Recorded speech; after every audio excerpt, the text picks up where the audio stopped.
to my YouTube channel. My name is Kemi Adeyemo, and in Canada Info Extra, we talk about information, updates, news regarding immigrating to Canada. With this station, you can never be left behind on information regarding immigrating to Canada. And please don't forget to subscribe and to press the like button so that you can get information, updated information on immigrating to Canada, and you won't be left behind. Before I move on, I am not an immigration officer. I'm just someone with a lot of experience on how to immigrate to Canada, which I have used to help my friends and family and those that don't even know from this. So stay tuned and enjoy, and I hope you gain a lot from this. The topic I'm discussing today is how to apply to an institution in Canada. If you are going to use this as a pathway, let's do it. This is going to be a straight talk.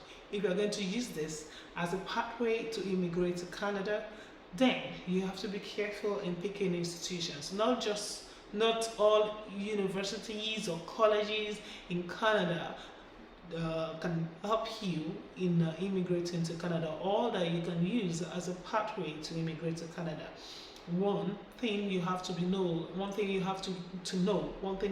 is that there are designated institutions in Canada that has been given the authorization to apply to admit international students, and they can use this as a pathway to immigrate to Canada and to become a permanent resident in Canada and eventually become a citizen of Canada. So how do you go about this? Number one, go to IRCC website. There you can get the designated institution. I will leave this information down in the information section.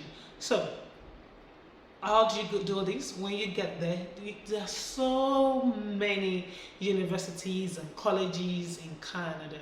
There are so many. There's so many, I don't even know the numbers because there are many. There are very many. So you have to just search through.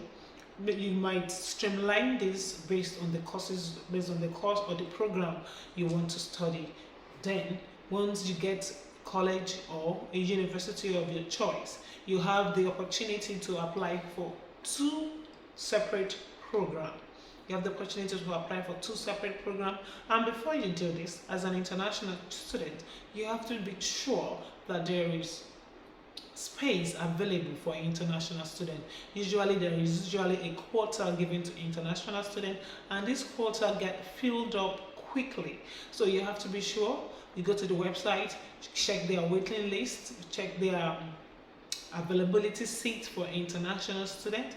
Then you'll be able to know if the course you're about to study is still available for you. Then one paramount thing is the requirement. The requirement is very important. You have to be sure that you meet the school requirements. It actually depends on the school. So on the website, go to requirements for international students. When you get there, you will see informations on what you need to do, how you need to apply, the steps you need to take, and the documents that you need to apply to the institution, or whichever it is, a university or a college. Then before you pay the application fee, be sure of these two informations. There are some institutions also that requires that you get a language test. IELTS. So many times that your hometown school will not get to send the transcript on time. So this way, for them to have this, they can easily work on it pending the time your school will send the transcript. And there are times that if it's just an undergraduate program, all you need to send is probably your WAEC, your NECO, your GRA, and things like that to them, and that will be used and that is what they're going to use to admit you into the school if you've been found qualified for the program.